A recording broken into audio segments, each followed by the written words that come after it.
গরমের দুপুরে বাটা মাছের যদি একটা অন্যরকম রেসিপি ট্রাই করতে চান তাহলে তৈরি করে নিতে পারেন এরকম একটা রেসিপি তৈরি করলে আর কোনো কিছুরই প্রয়োজন নেই, পুরো ভাতটাই আপনি এই একটা রেসিপি দিয়ে খেয়ে নেবেন।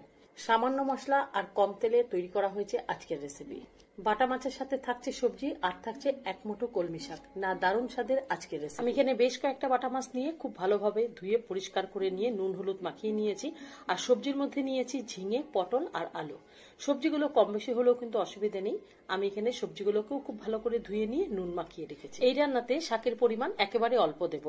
ডাটা শুদ্ধ কলমি শাক ভালো করে কিন্তু কুচিয়ে নিয়েছি, এক মুঠো শাক ব্যবহার করে নেব। সবজি আর কলমি শাক ব্যবহারে এই বাটা মাছের পাতলা ঝোলটা না খেতে কিন্তু দারুণ হয়েছিল। কড়াই বসিয়ে তার মধ্যে সর্ষের তেল দিয়েছি, খুব ভালোভাবে গরম হয়ে যাওয়ার পরে এবার মাছগুলোকে দিয়ে দিলাম। পাতলা ঝোলের মাছ একটু ভালো করে ভেজে নেব। মাছ ভাজা হয়ে গেলে এর মধ্যে প্রথমে আমি দিয়ে দিলাম আলু আর পটল।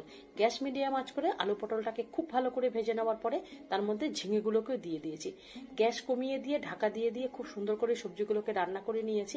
এতে করে ঝিঙেগুলো তেলের মধ্যে খুব ভালোভাবে কিন্তু ভাজা হয়। ফোড়নে ব্যবহার করলাম কালো জিরে, একেবারে সামান্য একটু জিরে আর স্বাদ অনুযায়ী কাঁচা লঙ্কা খুব ভালোভাবে শিলনোড়াতে বেটে নিয়েছি। মশলাটা সামান্যই ব্যবহার করেছি, ঝোল পাতলা হলে খেতে ভালো লাগবে।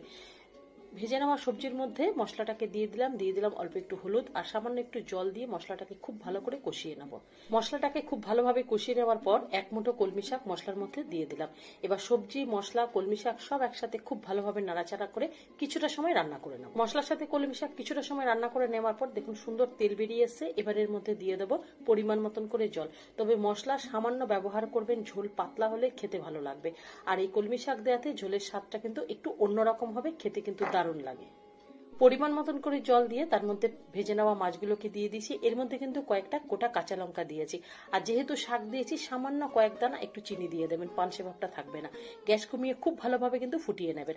ফুটে যাওয়ার পর এখানে যে কাঁচা লঙ্কাগুলো দিয়েছেন একটুখানি থেতো করে কাঁচা লঙ্কাগুলো ঝোলের সাথে মিশিয়ে দেবেন। কাঁচা লঙ্কার যে একটা সুন্দর ঘ্রাণ আসবে ঝোলের মধ্যে, কিন্তু দারুণ লাগবে। এই পাতলা ঝোলের রেসিপিটা যদি আপনারা কলমি শাক দিয়ে যদি তৈরি করে থাকেন না, তাহলে দেখবেন গরমের দুপুরে অনেকটা ভাত খেয়ে নেবেন। তৈরি করে দেখুন, দারুণ।